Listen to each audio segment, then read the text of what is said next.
الله الرحمن الرحيم فيديوغان yar waxaan ku arki doonaa insha Allah qaabka markaasi loo guuro reactive router version 6 sidaan ognahay markaasi hore waxaan u isticmaali jirnay versionkii ugu dambeeyay ee ahaa markaasi reactive router version 5 balse markaan waxaa soo baxay version 6 marka wax badan ayaa isbedelay haddii aad isticmaali jirtay awal version 5 oo aad isku daydo inaad upgradesid u bedeshid markaasi version 6 project wax badan ayaa markaas iska bedeli doono oo sidii u shaqeyn jiray markaa uma shaqeyn doono waxa u baahanahay markaasi si versionkana u upgrade gareyna markaa waxa u baahan waxyaabo yar isla arkeena aan sameyn doona insha Allah sidoo kale sababta u sameynaa waxay tahay videogan u sameynaa waxay tahay in markaasi aan update gareyno aan la qabsano qaabka markaasi ama waxa isbedelka ah lagu soo kordhiyay versionkan 6 ee reactive router cidii aan aqoonin markaasi reactive router maxay tahay reactive router waxaan u isticmaalaynay routingka react.js markaan isticmaalayn librarygaas tusaale ahaan markii aad rabtid page markii aad taagan tahay oo aad rabtid page kale inaad tagtid tusaale ahaan waxaad taagan tahay home page-ka waxa u baahan tahay inaad tagtid about page aad u baahan tahay waxa u baahan tahay markaasi wax routing sameynayo ka kaxeynaya markaasi page adiga aad taagan tahay tusaale ahaan home page-ka ku geenay markaasi about-ka ama contact-ga ama markaasi page ka duwan ku geey karo si markaasi sidaas ay u dhacaan ama pages-ka aad soo bedeshid waxa ku qasbanta inaad isticmaashid routing-kan insha Allah markaasi waxaan isla fiirinaynaa waxyaabo badan isbedelay sidaan soo sheegay dhammaan baa isla arki doonaa insha Allah ugu horeen versionkan wuxuu ku shaqeynayaa kaliya qofka isticmaalayo reactive version 16.8 iyo wixii ka sareeya oo kaliya haddii versionka isticmaalaysid reactive uu yahay mid ka hooseeya 16 ama 16.8 versionkaas hadii uu ka hooseeya ma support gareyn doono markaasi version 6 kan sida markaasi u upgrade gareyn karnaa reactive aan isticmaaleen reactive caadiga ahaa waxaan sameyn karnaa markaasi si fudud terminalkaaga ama projectkaaga markaa gudaha u gashid waan arki doonaa laakiin waxaan intusnaa qaabka markaasi loo upgrade gareeyo waxaa leedahay kaliya npm install ama ay usoo gaabi kadib waxaa leedahay react yaa leedahay kadib at ayaa leedahay kadib waxaad sheegaysaa versionka adiga u baahan tahay tusaale ahaan waxaad dhigi kartaa versionka 17.0.0 okay sidoo kale waxaa kaloo u baahan tahay inaad update ku sameyso ama wax ka bedeshid reactive DOM-ka iyadana waxaa leedahay waxaa raacinaysaa sidoo kale reactive DOM at sidoo kale iyadana waxaa leedahay 17.0.0 haddii projectga reactive hore u isticmaalaysay intaas oo kaliya qor intaas markaa qortid projectga markaasi reactive waxay isku bedelaysaa versionkan ay isticmaali doontaa 17ka si aad u isticmaashid hadhow reactive router versionkii markaas ugu dambeeyay ama versionkii 6 okay intaas markaas nagu filan wixii horaca hore ay u sii galeena waxaan sameeynaa marka hore desktop-ka ayaan tagaa sida aragtaan waxaa soo kiciya terminalka ama PowerShell-ka waxaad tagaysaa desktop-ka leenahay markaasi change directory ama cd desktop okay inta markaa taaganaanay project cusub maadaama aan sameynayno waxaa leenahay npx kadib waxaa leedahay create dash react dash app ayaa leedahay kadib waxaad sheegaysaa markaasi project name-kaaga ayaa sheegaysaa okay waxaa leeyahay u bixinaya markaasi pro coding dash reactive dash DOM okay router dash DOM okay project intaas ayaa u bixinaa markaasi intaas markaa qor waxaa leedahay enter ayaa leedahay enter markaa dhahdeed waxaa ku sameysmi doono project cusub markaas ayaa ku sameysmi doono lagu magacaabo magacaas magacii adiga aad rabtid ayaa ula bixi kartaa balse aniga magaca u bixina wuxuu magacaas mid kale taa ayaan xasuusinaa cilado qaar waxaa arkay dadka qaar ay qabsato dadka markay ku cusub yihiin fadlan haddii bilowga cilad ay ku qabsato iska sax qaab spelling ama qaab u qoran yahay inta iska sax npx create badana es baa laga tagaa iska sax marka si cilad aysan kugu dhicin. Okay, inta markaas samaysid enter ay leedahay waxaa ku samaysmi doona markaas project ayaa ku samaysmaya. Okay, kadib waxaa leenahay markaasi project ayaa gudaha u galeyna waxaa leenahay cd kadib waxaa leenahay coding dash react dash router dash dom. Okay, project magaciin ayaa gudaha usii galeynaa. intaas markaa sameyno kadib waxaan kusoo kicinaa anagoo isticmaalaya Visual Studio Code ayaa kusoo kicinaa. waxaa leenahay markaasi code kadib waxaa leenahay dot ama dhibic ayaa leenahay si aan ugu furno magaas editorkeeni. Okay, enter ayaa leenahay markaa saaragtaa waxaa kusoo kicinay markaasi Visual Studio Code keena ayaan kusoo kicinay. ugu horeen sidaan markaa aragtid waa projectkeena sida normalka uu yahay waa sidaan ka kooban markaasi labadan folder oo public folder iyo markaasi sources iyo meeshaan inoogu jirto markaasi wixii modules ka ah. waxaan sameynaa markaasi waxaad ku shubeysaa waxaan isticmaalnaa terminalka built-inka markaasi ayaan isticmaalaysaa waxaad tagaysaa terminal kadib waxaa leedahay new terminal. terminalka marka kuu soo baxo waxaa qoraysaa oo keliya haddii farta xira kusoo daro. Okay, waxaa leenahay markaasi npm kadib waxaa leenahay markaasi install react dash router dash dom. Okay, intaas oo keliya ayaad qoraysaa. intaas markaad qortid waxaa si automatic markaasi package-kaaga ku shubmi doona ama install gareysmi doona react router version-kii markaasi ugu dambeeyay ayaan arkaynaa. sa aragnaba markaasi version-ka waa kaa waxaan ku shubnay markaasi react router dom. version-ka isticmaalayna markaas 6.0.2 ayaan isticmaalaynaa. react version-ka isticmaalayna sin waa 17.0.2. 0 waa isticmaali kartaa ama 0.2 labadaba isticmaali kartaa. ama markaad qortid create react app markaad sameynaysid waxaa automatic markaas ku shubmi doona version-kii ugu dambeeyay oo haddeertaan anaga noo ah 17.0.2. react dom-na version-ka haddaan isticmaalayna ay ah 6.0.2 ayaan isticmaalaynaa version-kaas. Okay, intaa markaa taaganahay waxaan u baahannahay oo sameynaynaa waxyaabo badan ayaa isbedelay. waxaan arkaynaa markaasi haddii documentation-keena aan ku noqono oo aan isla fiirino waxyaabaha isbedelay. ugu horreyn waxaa isbedelay markaasi meel switch wax lagu magacaabo. switch-ka waxaan lagu bedelay markaasi routes ayaa lagu bedelay. meel alaala meeshii aan ku aragno markaas switches-ka waa bixinayna anaga waxaan ku bedeli doonaa insha allah routines ayaa ku bedelaynaa. simple waxaan sameynaa markaasi waxaan tagaa tagi doonaa insha allah app.js ayaan tagaa. haddii kan aan soo kiciyo hal mar waxaa leeyahay terminalka new terminal kadibna waxaan qoraa qaybtan waxaan ku qoraa okay waxaa leeyahay npm start. Okay, npm start aan leedahay si project-keena usoo keeno.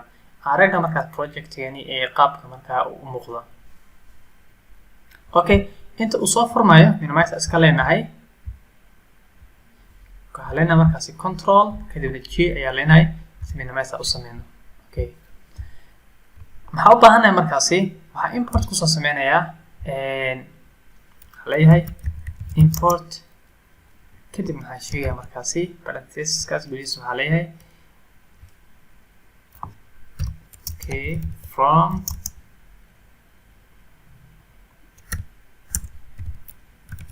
react router dash dom. Okay, kaas ayaa markaasi input kusoo sameynaynaa. inta ayaa waxaa gelin doonaa markaan awal switch meeshaan dhigi jirnay switch-kan aan ku bedeli doonaa markaasi router ayaan ku bedeli doonaa. waxa ugu horeey okay wuxuu isku soo kiciyo markaasi waxaa noo soo kacayo project-geeni. okay, sa aragnaaba markaas waxaa noo soo kacay project-geeni waa noo soo kacay. sa aragtaa spinner-ka sa aragnaa oo ah default-iga aan aragnaa. okay, waxaan dhahnay markaasi import ayaan sameynaynaa. ugu horeyn waxaan sameynaa markaasi waxaan soo import gareynaynaa lagu magacaabo browser-ka. okay, browser router-kan ayaan ku sameynaynaa import ku sameynaynaa. okay, browser router-kan waxaan ku sameynaynaa qaybtan waa iska baabi'inaynaa intaan meesha ku qoranba waa iska tiraynaa uma baahna uma isticmaalayno. okay, diftan iska tir okay return waxaan ku sameynaynaa browser ayaan ku sheegaynaa browser xagga import aan ku soo sameynay ayaa sheegaynaa markaasi okay project-ka marka dhammaan waxaa la rabaa inuu markaasi ku wareejisid browser-kaas ay leedahay kadibna waxaan u baahanahay shayga labaad awal waxaan dhihi jirnay meeshaasi switch ayaan dhihi jirnay balse switch markaan waan ka gurnay sababtoo waxaan isticmaalin waa version-kii lixaad ayaan isticmaalaynaa waxaan u bedelaynaa markaas bedelkiisa routes okay routes ayaan isticmaalaynaa okay inta waxaan ku sheegay markaasi routes-ka ayaan sheegayaa waxaa leeyahay routes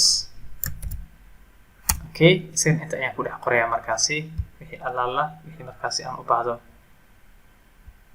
okay artan ka bixi okay inta ayaan ku qorayaa okay loogadaan aan iska baabi'ina maadaama aan isticmaalaynin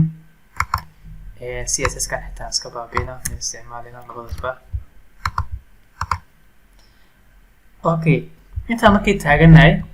maxaan sameynaa markaasi waxaan leenahay waxaan sameynaa markaasi roadka ayaan sameynaynaa okay kadib waxaan soo import gareynaa lagu magacaabo road caadi ayaan soo import gareynaynaa road aan leenahay isagana waxaan u isticmaalaynaa roadka markaas waa waxaynu sheegi lahaa pathkii meeshaan ku abuuri lahayn iyo componentigii aan sheegi lahayn waa meeshaan waxaan leenahay markaasi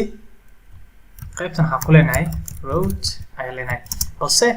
intan waxbaa isbedelay maxaa isbedelay mida koowaad path markaa dhahdid path isma bedelin weli waa sideed okay path waa sideed balse awal waxaan dhihi jirnay meeshaasi wax lagu magacaabo component ayaan dhihi jirnay okay component ayaan dhihi jirnay balse maanta componentigii waxaan ku bedelaynaa wax lagu magacaabo element okay version 6 waxaa kusoo kordhay markaasi element meeshii ay ahayd isticmaali lahayn component waxaan ku bedelnay markaasi element ayaan ku bedelnay okay meesha waxaan ku sheegaynaa markaasi meesha waxaan ku sheegaynaa component-kan ayaan sheegaynaa balse anaga saa aragnaa wax components nooma sameysna component ayaan meeshaan ku sameynaynaa waxaan tagaynaa source-geenii folder ayaan sameynaya waxaan u bixinayaa markaasi components ayaan u bixiyay folderkaasi folderka markaasi gudihiisa waxaan ku sheegayaa file kaleeto lagu magacaabo home.js ayaan ku sheegay okay intaa waxaan ku sameynaa markaasi function yara sameysanaa import ayaa leeyahay react okay from inaa import react sameyto uma baahan sababtoo ah react 17 functionkaasi markaa uma baahan hataa inaad sameysid import react balse haddii aad isticmaalaysid markaas versionkii ka horeeyay 16 waa ku khasbata inaad import sameysid ama waxaad isticmaali kartaa snippetska aan isticmaalayo haddii aan dhaho markaasi rafce haddii aan dhaho maxaa dhacayo automatic waxaa ii bixismay markaasi arrow function oo dhammaystiran ayaa ii qormaya waxa ii sahlaya markaasi muxuu yahay kaa waxaa ii sahlaya markaasi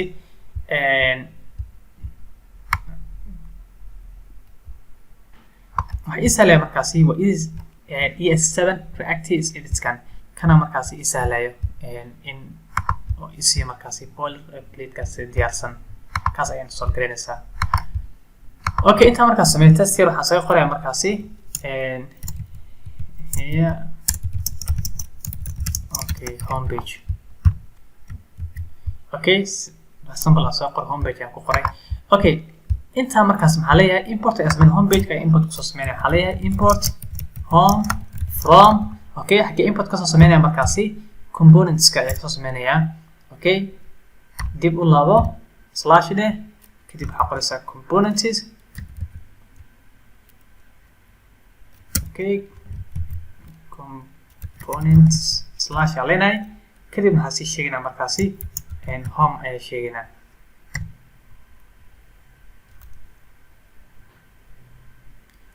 okay wax naga qaldan yaa filaa okay hal mar dib u laabanay kadib components aan sheegnay oo ah folderka aan sameynay kadibna home ayaan dhahnay fileka ku dhex jiro ayaan sii sheegnay okay qaybtan maxaa dhihi jirnay awal elementiga ama component awal markaan qorno waxaa dhihi jirnay markaasi home ayaan dhihi jirnay ama qaabkaas aan qori jirnay balse waxaa la baas gareynaya markaan wuxuu noqon doonaa JS6 caadi la baas gareynaa meeshaan waxaa leenahay tag ayaan fureynaa kadib waxaa leenahay home kadibna tag ayaan soo xireynaa okay ugu dambeynna task ayaan soo xireynaa markaasi intaas ayaan sameynaynaa okay save aan leeyahay control s markaan dhaho projectkeena markaas haddii aan ku laabano refresh aan dhahno pageka maxaa dhacayo sa aragtaanba qaybtaas sare ee geeskaas sare waxaa kasoo baxay is home page ka soo baxay okay waxaan isku dayaa markaan styleka inaan saxo waxaan iska isticmaali CS caadi aan isticmaali doonaa waxaa taa qaybtaan iyo styleska ay ku qoran tahay indexkan ayaan tagaynaa indexkan style meesha ay ugu qorso aragtaan bo ah containerkan markaas muxuu qabanayaa marka hore kuma qorno laakiin waa qoraysaa waxaa leedahay container class lagu magacaabo margins waxaa leenahay markaasi oo afarta dhinaca 200 oo pixel ah text markaas waxaa ka dhigtaa centerka keen okay containerkaas isticmaalina waxaan tagaynaa markaasi homepage-keena ayaan tagaynaa inta waxaan ku tiraynaa class name oo lagu magacaabo container okay save dheh ku noqo page-keeni qoraalkaas xaggeela waxaa nala keenay markaasi qaybtan ayaa nala keenay waxaa noo soo baxay markaasi homeka meeshaas lagu soo muuqday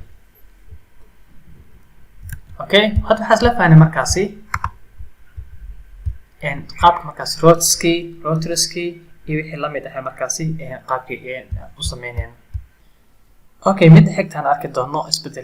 isbedelashaan arkeynaa halkadan waxaa loo magacaabo relative rotorska iyo linkska qaabka markaasi sida loo sameeyo arkeynaa waxaa ismata hal component oo lagu magacaabo home waxaa sameynaya markaasi laba component kale ayaa meeshan ku daraya componentiga midka ama saddex ayaan ku diray midka koowaad waxaa u bixinaya markaasi users ayaa u bixinaya kadib maxaa.js ayaa leeyahay okay mid kale ayaa sameynaya asigana waxaan ku magacaabaya markaasi user profile js mid saddexaad ayaan sameynaya waxaan u bixinaya own user profile.js waxaase markaasi saddexdaas ayaan sameeyey okay waxaan tagaa midka koowaad userska ayaa tagaa waxaa leeyahay markaas r sfce ayaa leeyahay si aan u qoro breakka ama caadi ay qori kartaa waa function caadi markaas oo soo celinayo empty oo diff ayaa soo celinaysa markaa okay inta waxaan ku sameynaynaa markaas waxaan isticmaalaynaa classkii data aan soo sheegnay container ah class name container si macnaa qoraalka dhexdaan u keenno ayaa taa markaas meeshaas ku cadeynaynaa okay meeshaan waxaan ku sameynayaa markaasi linki ayaa kusoo muujinaya cadeynaya markaasi meeshaan u socono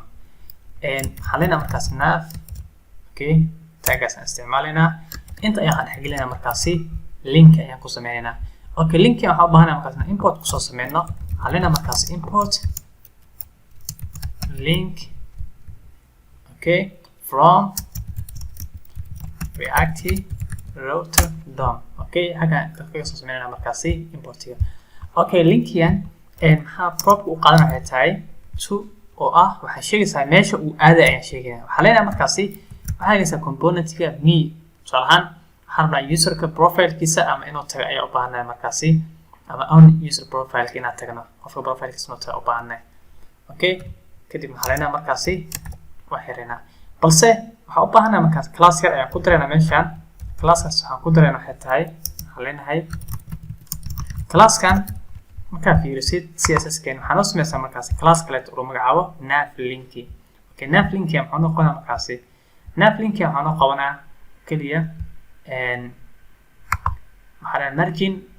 top and bottom automatic ka dhig ama auto ka dhig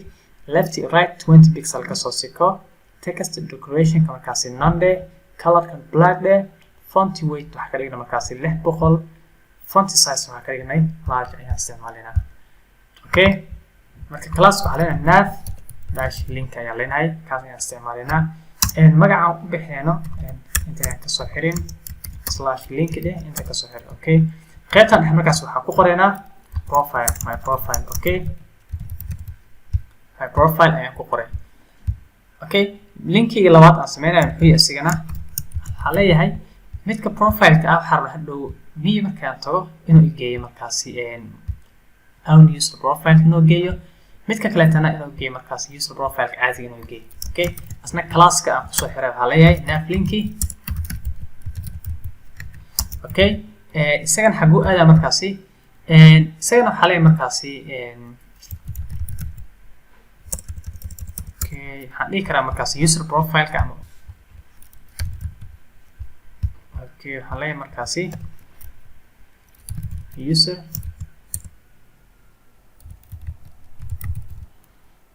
user profile isku dhigna ka dhigi karaa ama dashan geli karaa markaasi asin dhexdiisa waxaa dhexgelina markaasi user profile user profile aa leeyahay kadib waxaa leeyahay markaasi save aa leeyahay intaa markaas sameeyo haddii aan ku noqono markaasi pagekeeni weli wax noo soo muuqanayo male pagekeeni haddaan ku noqono markaasi wax noo soo muuqanayo ma lahan waxaa u baahanaa markaas links ayaa meeshaas u baahannahay inoo sahlay inaan tagno qaybta kaleeta waxaan ku noqonaynaa markaasi homeka korkiisa waxaan ku sameynaynaa linkiyada haddeertaan copy ayaan kusoo sameynaynaa userska tag inta naafkaani ah noo soo copiyey copy de waxaan tagaynaa markaasi homekeeni inta paste noogu dheh markaasi balse waxaa u baahanaa linkaasna import kusoo sameyno waxaan import link from reactive router DOM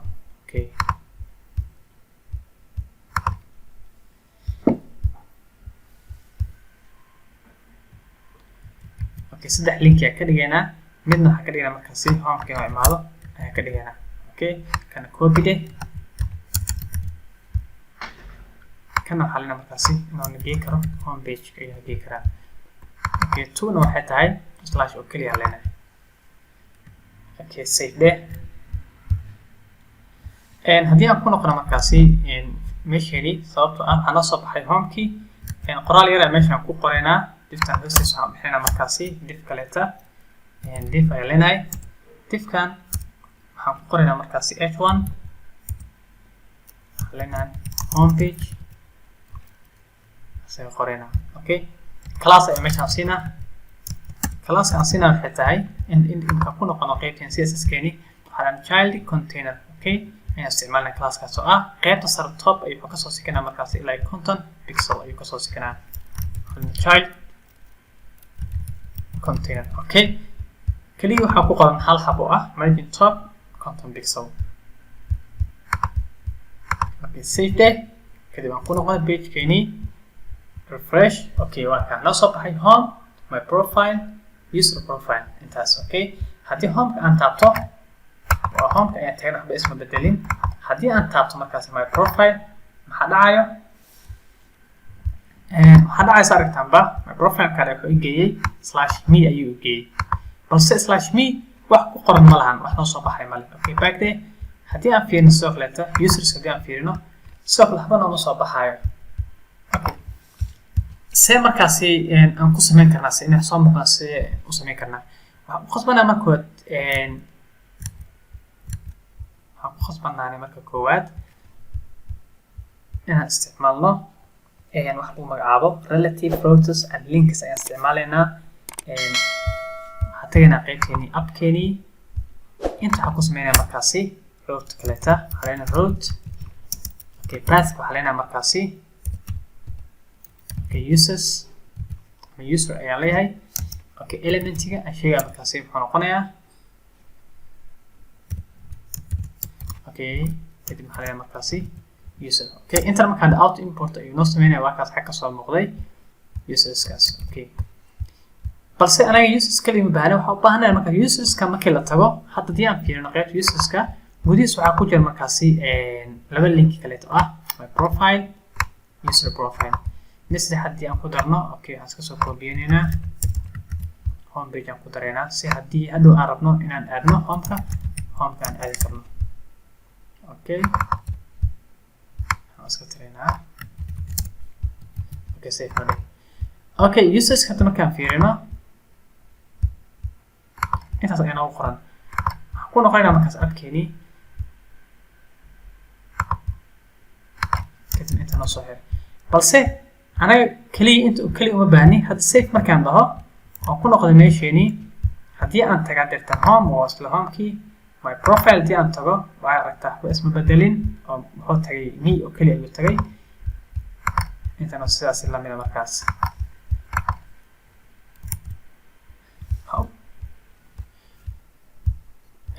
okay sameyna markaasi okay hal mar hadda code-kina heer ka bedel home page-ka tagaynaa maadaama meeshaan laba oo kaliya haysan roads home iyo useless kaliya aan haysano oo baahni markaan labada inaan isticmaalno home iyo waxaan isticmaalna oo kaliya loo magacaabo useless labadaas useless xagoona geynaa markaas asigana waxaan geynayaa asigana soo qad useless kaas meeshaas ayuu geynaa oo kaliya okay save day aan fiirino okay labadaas oo kaliya hadda useless ka waxay soo baxayo home key my profile key user profile ka isoo muuqanay meeshii aan tagina waa home kaas ayaan tagay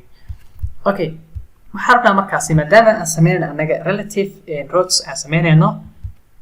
appkan inta waxaan ku sameynaa markaasi gudihiisa waxaa child roads aan ku sameyn karnaa balse haddii roadska aad u fara badan yihiin 2 3 4 ilaa iyo roads fara badan haddii ay userskan hoos imaanayaan tusaale ahaan waxaan sameyn karaa profile key logs key hay users waxyaabaha la xiriir accounts ka badan hoos iman karaan saadada waxa adeegsanayna markaasi calaamada adeegsanayna slash alinay amtrin slash kadibna asterisk ayaa raacinayna oo macnaheedu tahay in roads kan uu leeyahay child roads markaas uu ku guda jiro inuu leeyahay roads far badan inuu leeyahay sheegina hadii safe aan dhahno aan ku noqono meeshii home ka tagno refresh aan dhahno users ka tagana wali xisbu bedelay markaasi okay users markaa tagno inta waxaan ku qasbanahay markaasi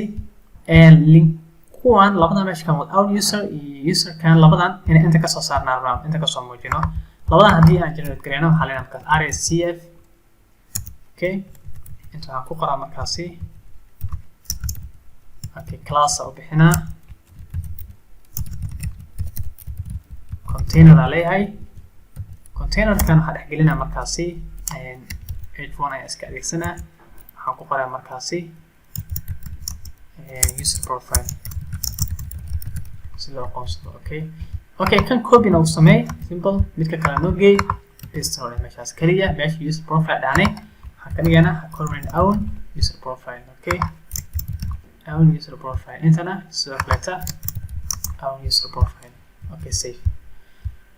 users ka ku noqonayna wali wax bes ma bedelin hadii page keena ku noqon refresh hadana users ka taaganaanay wali wax isbedelay male okay waxa rabnaa markaasi qaybtani users hoostiisa inay noo soo baxaan laba markaasi road okay hadii qofka uu taabto my profile ka click uu si in profile ka noo soo baxaan hadii user profile ka uu taabto inoo soo baxo markaasi user profile ay u baahnaa okay qaybtan xasmeena markaasi road ayaan sheegnaa maadaama switchka aan ku bedelnay markaas waxa loo magacaabo routes aan ku bedelnay routes ayaan adeegsanayna okay bas maxaa qosbanayna import ku soo sameeyna meeshaasi ee u baahnaan okay routeskas waxaan xagalay markaasi labadii route ayaan sheegayna leenahay route ayaan leenahay pathkiis waxaa leenahay markaasi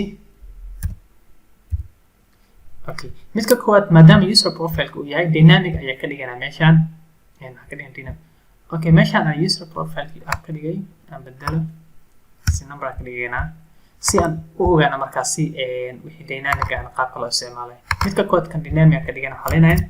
column ayaa leenahay qaabkaas u qorayna kadib id ayaa sheegayna okay elements asigana maxaa noqonaa okay element inta ayaa ku sheegayna markaas balse road kan waa important aan ku soo sameeyaa asigana okay reactive domain ka keenay okay element isna waxaan ku cadeynayaa meeshaani user profile ka leeyahay user profile out import ku sameey automatic import ku sameeyna markaas aragtanba okay midka kaleeta waxa leenahay asagana path and road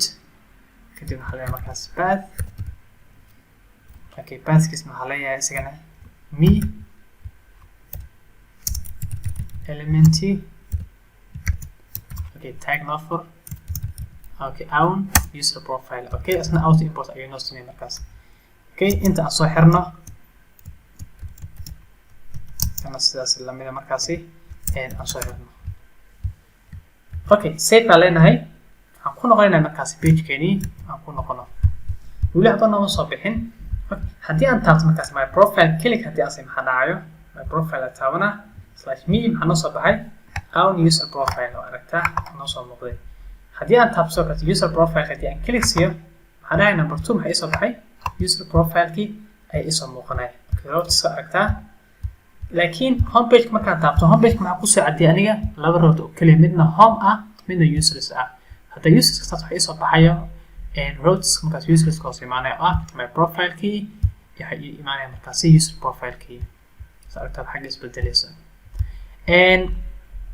qaabkaas marka waxa loo sameeyaa loo magacaabo relative routes qaabkaas loo sameeyaa iyo linkiska qaabka adeegsadeen waa qaabkan. se markaasi u isticmaalaynaa probska sida u pass garay karnaa in asla arkayna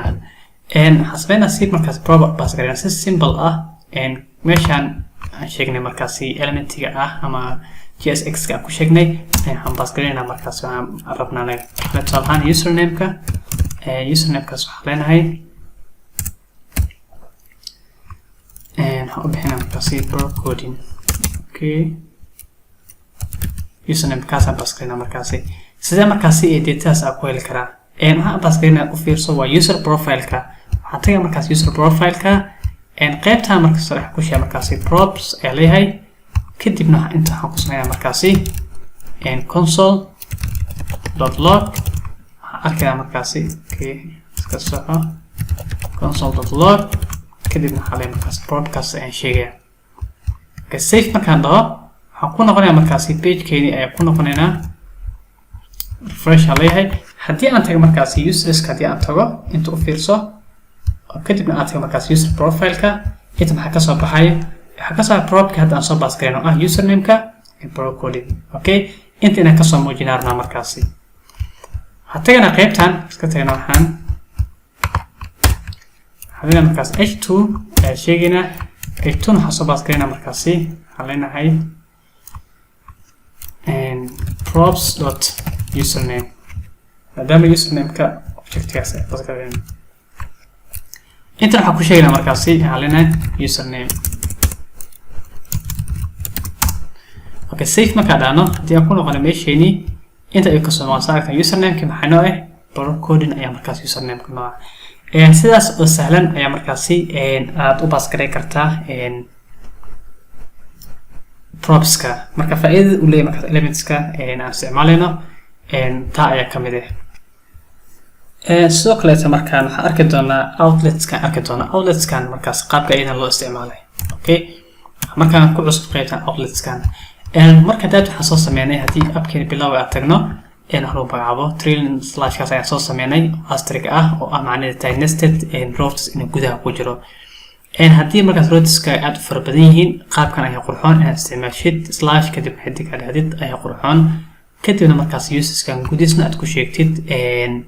endpoints markaasi ku yaala. balse haddii iska kooban yihiin endpoints haddii ay kooban yihiin 2 ama 3 wax yar oo kooban haddii yihiin si kale isticmaali karnaa ah in aan iska dhaafno qaybtan. okay balse child ayaan abuurinaa meeshaan waxaan tagaynaa kan kasoo meeshaan kasoo xiray waan ka baabinayaa inta ayaan kasoo xiraa markaasi routeskaas inta ayaan kasoo xiraa inta ayaan markaasi pass garaynaa. meeshaan aan userska kusoo sheegay labadan aan kusoo qoray copy ayaan kusoo sameynayaa. okay ama cut ayaan kusoo sameynayaa waxaan keenayaa markaani appkeeni inta ayaan paste ku leeyahay dhexdaas. okay laakiin waxaan u baahanay labadan inaan kusoo sameeyo import aan kusoo sameeyo u baahanay tagayna qaybtan waxaan leenahay import user profile from components / kadibna user profile leenahay iyo midka kale oo ah asigana import own user profile from components kadibna own user profile. okay save leenahay ta markaas sameyno balse meeshaan anaga dad aan soo sheegnay iska baabi'inayna waxaan inta waan ka tirinaa uma baahna anaga ma isticmaalina labadan component meeshaan kusoo sheegayno waa iska tirinaa uma baahna sababtoo ah waxaan isticmaalayna ka nestkan oo qaabkan aan isticmaalayna sidoo kale tan xidigtiina waa ka bixiyay /kan ka bixiyay. okay labadan iska baabiina bedelkeed waxaan isticmaalaa markaas waxa lagu magacaabo outlet okay outlet kaas ayaa markaasi aan isticmaalaya inta ayaa return ku sameynaya xaleeyay outlet kan macnaheedu maxay tahay wuxuu sameynaa markaasi dhammaan wixii nested ah ayuu meeshan ka soo muujinaa tusaalahaan nest maxaa meeshan ama gudaha ku jiro waxaa ku jira markaasi wax lagu magacaabo own user profile iyo user profile-ka inta waxay ka soo muuqanayaan qaybtan asiga ayaa soo celinaya markaas wixii nested dhammaan inta ayuu ka soo muujinaa aan fiirina markaan wax isbedelay home haddii aan tago home ayaan tagaa refresh leeyahay okay users markaan click siiyo maxaa dhacayo mujida waa isoo muuqanaya balse qoraalkii hoose saa usoo muujiyo waxaa tagaa markaas my profile daa click siiyo maxaa isoo muuqday qoraalkii isoo muuqday my profile-ka user profile-ka haddii aan taabtana maxaa isoo muuqday markaas user profile-ka welina maxaa baas gareeyay prop no baas gareysan yahay marka sidaa markaas waa si simple ah haddii routeskaaga iska kooban yihiin 2 iyo 3 iyo 4 iska yihiin wax yar koobi kartay yihiin in qaabkan ayaa qurxoon inaad isticmaashid kan parity ka dhigtid intaan child gudaha aad gelisid kadibna waxaad isticmaashid markaas aad soo celisid outlet-kaas soo celinaysaa balse haddii ay fara badan yihiin markaas routeska markaas oo simaanaya userska ay yihiin kuwa aad u fara badan waxaa qurxoon markaas isticmaashid slash kadibna xidig ayaa leedahay taa ayaa isticmaalaysaa taa ayaa kasii qurxoon laakiin labadaba waa laba markaasi macquul ah ee la isticmaali karo sidoo kale markaasi waxaan arkaynaa patterns-ka ama route patterns-ka qaarkood ee markaasi shaqeeya ama macquulka ah qaar markaasi shaqeynaya oo qaarna markaasi waa invalid version 6 markii la taagan yahay okay intaan sare aad aragtid dhammaan buu isticmaali kartaa inaad slash kadibna aad sheegtid component-yaaga ama qaabkan slash inaad sii sheegtid ama mid aad isticmaashid dynamic-gan ama qaabkan isticmaashid ama mid hadda aad isticmaashid oo trailing slash-ka isticmaashid intaba waa awoodaa inaad samaysid balse maxaa la mamnuucay middan ayaa ka mid ah markaan kuwan hoosena markaas waa khalad oo lama isticmaali karaa in option aan qaabkan dhahno waa la joojiyay version 6 malahan oo ma shaqeynaa haddii qaabkan u isticmaalaysid badanaa qaabkan waxu isticmaali jirnay anaga e-commerce marka la sameynayo qofka haddii uu kaartada u taagan yahay inuu kaartada markuu tago marna ID-ga loo raaciyo oo datadiisa kaliya u helo marna macnaha ID la-aan uu yahay isla markaas page-kaasna uu tagayo qaabkan adeegsan jira markaas optional ID ah in laga tagi karo ID-gaas marna ID-gaas la raaci karo balse markaan 16-kan ma ogola markaasi regular expressions-kan waa laga saaray oo qaabkan loo qorayo waa la mamnuucay markaan okay sidoo kaleeta markaas waxaa kaloo lagu soo kordhiyay waxa lagu magacaabo use routers dadka qaar haddii ay jecel yihiin routers-kan macnaha qaabka loo qorayo qaabkan haddii markaas aysan jecleen oo qaabkan waa qaab react ah react element ahaan loo qoray haddii aysan qof uusan jecleen uu jecel yahay markaasi javascript caadiga ay tahay taana markaas waa awoodaa oo sameyn kartaa qaabka u sameyn kartaa markaasi waxaa isticmaalna lagu magacaabo hook lagu magacaabo markaasi use routers-kaas ay isticmaalinaa oo macnaheedu tahay markaasi in routes fara badan markaasi hal meel aan dhigi karno okay halina markaasi variable ay abuurayna waxaan u bixinaa markaasi elements am element u bixinayna okay kadib halina markaasi use route okay qaybtan ayaa markaasi array sheegayna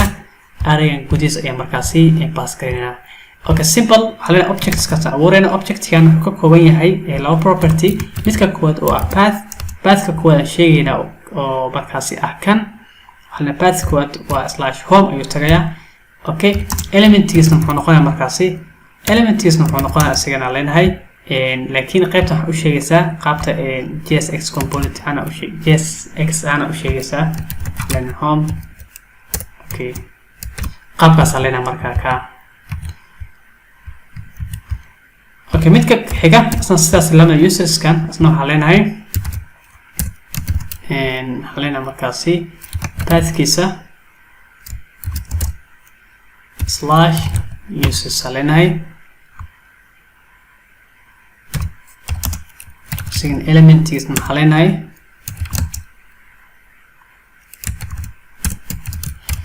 okay users okay sida markuu yahay balse hal waxa meeshan jiro meesha ana userska isticmaalayna kan waa marka parenting markaasi balse waxa ku dhex jira markaasi kuwa children ka loo sameeyaa okay children ka waxa loo sameeyaa simple waxa leena markaasi meeshan aan ka xirnay waan joojinayna waxa leena markaasi inta leh xagga noo geey inta leh comma qaybtan waxa tagaysaa markaas waxa sheegaysaa children ayaa meeshaas ku sheegayna children leena children kaas markaas waxa noqonaya same array ay noqonaya kadib waxa galaya markaasi objective iskana waxa noqonaya midka koowaad waa path kiis waxa noqonaya markaasi waa id oo dynamic element kiisna waxa noqonaya markaasi leenahay saartan waa user profile okay user profile waa pass gareyn karnaa markaasi username kan halena pass gareynaa username halena markaasi product coding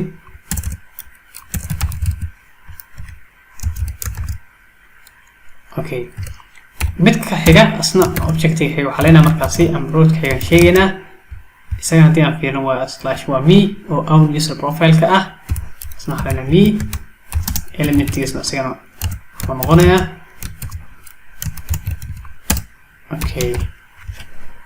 simple you see marka qofka marka haduu u jecel yahay inuu isticmaalo qaab oo javascript ahaan qaabkaas ay u isticmaali karaa hadii uu jecel yahay marka qaabkan inuu isticmaalan simple qaabkan ay u isticmaali karaa okay kadib waxa isbedelay intaan meesha ku qoran way baxaysaa marka intaan comment naga saar oo u baahan anaga ama naga tirba dhamaantiisba meeshan ay ku sheegayna marka kan ayaa soo celinayna oo kaliya waxa leenahay elements sheegayna marka save day aan fiirina markaas wax isbedelay hadii khalad ama sax u jiro aan fiirino hadina page keeni refresh leenahay okay isbedel aan fiiriyo hadii khalad jiro marka khalad aan haysto muxuu yahay okay si fiican routes kana maqan كمان جينا مركزي component gaar ah wixii root component gaar iska geelina sameeyna markaasi component kala meeshan ku sameeyna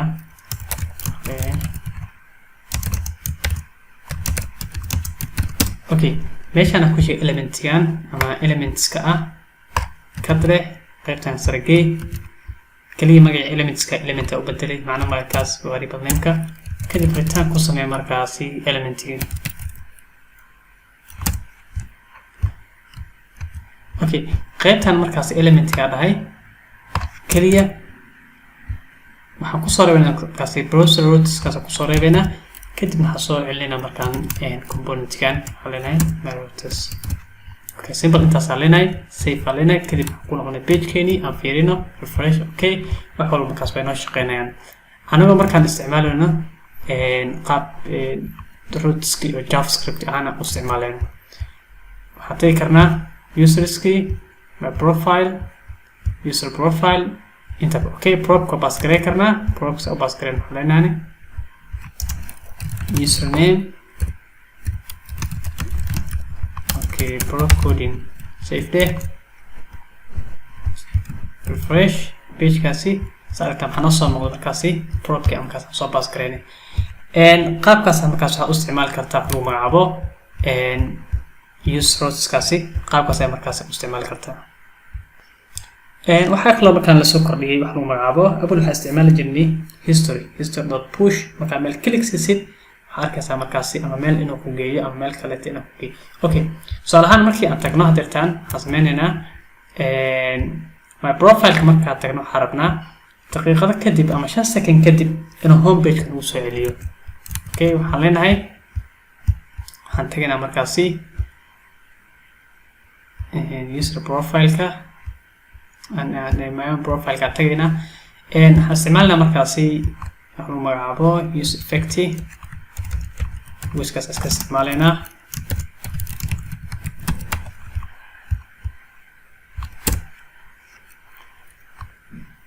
okay halina markaas use effect okay qaabkaas ku qornaa intan halina markaasi science ku qornaa markaas waa qaabka okay inta halina markaas waxaan isticmaalna waxa lagu magacaabo use and set timeout. Okay, set timeout ayaan isticmaalaynaa.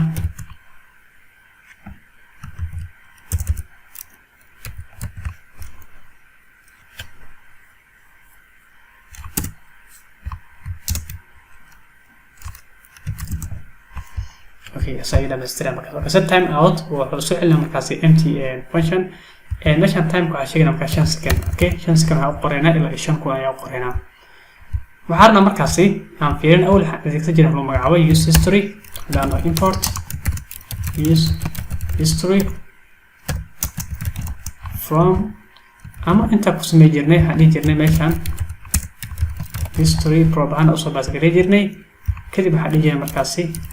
history.push home key. Okay, inta waxa baas garay markaasi dependency markaas ah history guys. inta waxa ku sheegay markaas xaleen expand after 5 seconds